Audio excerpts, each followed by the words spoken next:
దక్షిణాదికి అన్యాయం, డీలిమిటేషన్పై ఏకపక్షంతో చర్చించాలి. ప్రధాని మోడీ సౌత్ సీఎంలకు ముఖ్యమంత్రి రేవంత్ రెడ్డి లేఖ.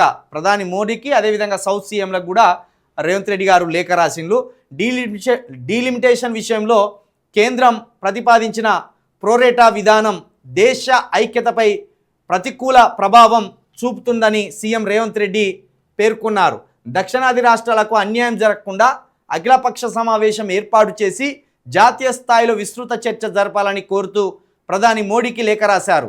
అలాగే దక్షిణాది రాష్ట్రాల సీఎంలకు రేవంత్ రెడ్డి లేఖ రాశారు. కొంచెం దక్షిణాది రాష్ట్రాలకు సంబంధించిన సీఎంలు గట్టిగా కొట్లాడితే ఏదో ఒక రోజు మనకు ద్రవిడిస్తాన్ దేశమే అవుతుంది. మన ఈ ఉత్తరాదితోటి పోరు పడలేం. నెమ్మదిగా ఉన్న మనకు ఏదో ఒక్కటి పెట్టి వాడు తలనొప్పి తయారు చేస్తాడు. వాడు మత చిచ్చు అక్కంచెల్లే రేగింది కదా, మనకెక్కడిది? ఉత్తరాది నుంచి వచ్చిన మత చిచ్చే ఇప్పుడు తెలంగాణలో, ఆంధ్రప్రదేశ్లో, కేరళలో, తమిళనాడులో, కర్ణాటకలో ఆయా రాష్ట్రాల ప్రజలను నెమ్మది లేకుండా ఆగం చేసింది. ఈ ఉత్తరాది నాయకుల మాయలో దక్షిణాది ప్రజలు పడేటట్టు లేరని ఎప్పుడైతే బీజేపీ ఆలోచించిందో, చలో జై శ్రీరామ్ అని ఒక నినాదాన్ని ఎత్తుకున్నది. మెల్లమెల్లగా మతవాదంతో ఇప్పుడు అన్ని పల్లెల్లోకి వచ్చింది వాళ్ళు. ఇప్పుడు అర్థమవుతుంది. చూడు, ఇంత అన్యాయం జరుగుతుంటే కూడా బీజేపీ వాళ్ళు మళ్ళా మోడీకే జై కొడతాను. ఇప్పటికే మనము శివారాధికులం. దక్షిణాది మొత్తం శివారాధికులే. దక్షిణాదిలో ఎక్కువ శివునే పూజిస్తారు. శివుని పక్కకు పెట్టిండ్రు, జై శ్రీరామును ముందుకు తెచ్చిండ్రు. సరే, జై శ్రీరాముని మొక్కేటోళ్ళు జై శ్రీరాముని మొక్కుర్రి, రాముని మొక్కేటోళ్ళు రాముని మొక్కుర్రి, శివుని మొక్కేటోళ్ళు శివుని మొక్కుర్రి, ఏసాయని మొక్కేటోళ్ళు ఏసాయని మొక్కుర్రి, అల్లను మొక్కేటోళ్ళు అల్లాను మొక్కుర్రి. కానీ మరి రాజకీయ పరంగా మన బలం మనకు ఉండాలా వద్దా? అధికారం మన చేతుల్లో ఉండాలా వద్దా? అసలు నన్ను అడిగితే ఓ 5 సంవత్సరాలు నార్తోలు పాలిస్తే ఇంకో 5 సంవత్సరాలు సౌతోలకి ఇవ్వాలి అధికారం దేశ ప్రధానిగా. ఎందుకు ఇవ్వకూడదు? ఇప్పుడు కిషన్ రెడ్డి గారు ఉన్నాడు. కిషన్ రెడ్డి గారు 30 సంవత్సరాలుగా బీజేపీకి ఎనలేని సేవలు చేస్తున్నాడు. చెప్పాలంటే ఒక కట్టప్పలాగా ఉన్నాడు బీజేపీలో. ఇంత బాధ కలిగినా ఏం జరిగినా. మరి బీజేపీ నుండి కిషన్ రెడ్డి గారు ప్రధానమంత్రి కావద్దా? మన బండి సంజయ్ అన్న కూడా బీజేపీకి కట్టంపలాంటి పాత్ర పోషిస్తారు పాపం. మరి బండి సంజయ్ గారు ప్రధానమంత్రి కావద్దా? నవ్వుకోకుర్రి. మరి మోడీకి ఏమైనా పెద్ద తెలివి ఉన్నదా? బండి సంజయ్ కంటే కూడా తెలివి ఉన్నదా మోడీ గారికి? కాకపోతే మోడీ గారికి హిందీ వస్తుంది కావచ్చు, మన బండి సంజయ్ అన్నకి హిందీ రాదు.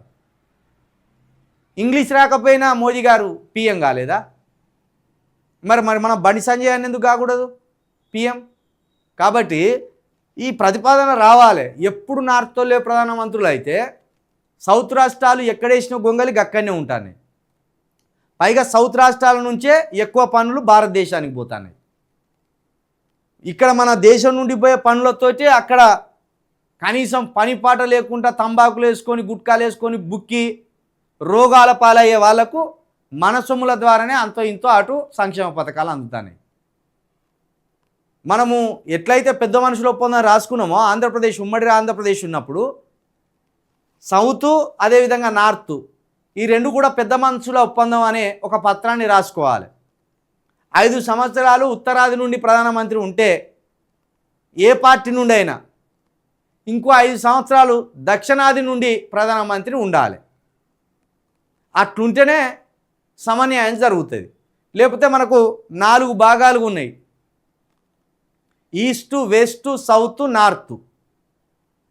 మరి ప్రతి దఫలో ఈ ఈస్టు, వెస్ట్, నార్త్, సౌత్ ఈ ప్రధానమంత్రులు ఉండాలి. మొత్తం ఒక నార్త్తోలే ప్రధానమంత్రులు. ఎక్కడ న్యాయం జరుగుతుందే మనకు? వాడు తినే తిండి తినాలంటాడు, వాడు కట్టే బట్ట కట్టాలంటాడు, వాడు మాట్లాడే భాష మనల్ని మాట్లాడాలంటాడు, వాడు మొక్కే దేవుణ్ణి మనం మొక్కాలంటాడు. ఇటువంటి పనికి మాలిన వేషాలన్నీ మన మీద రుద్దుతా అంటారు. కాబట్టే అతి త్వరలో ఏదో ఒక రోజు పెరియర్ రామస్వామి గారు అన్నట్టే, పెరియర్ రామస్వామి గారు కోరినట్టే దక్షిణ భారతదేశం డిమాండ్ అనేది రాబోతుంది. దక్షిణ భారతదేశం ఒక దేశమే కావాలనే డిమాండ్ అయితే తెర మీదకి వస్తుంది. సౌత్కు అన్యాయం జరగదు ఎట్లా చెప్తాను నువ్వు కిషన్ రెడ్డి గారు? మీరు ప్రధానమంత్రి కావాలని మేము కోరుకుంటా అంటే సౌత్కు అన్యాయం జరగదని ఎట్లా చెప్తాను?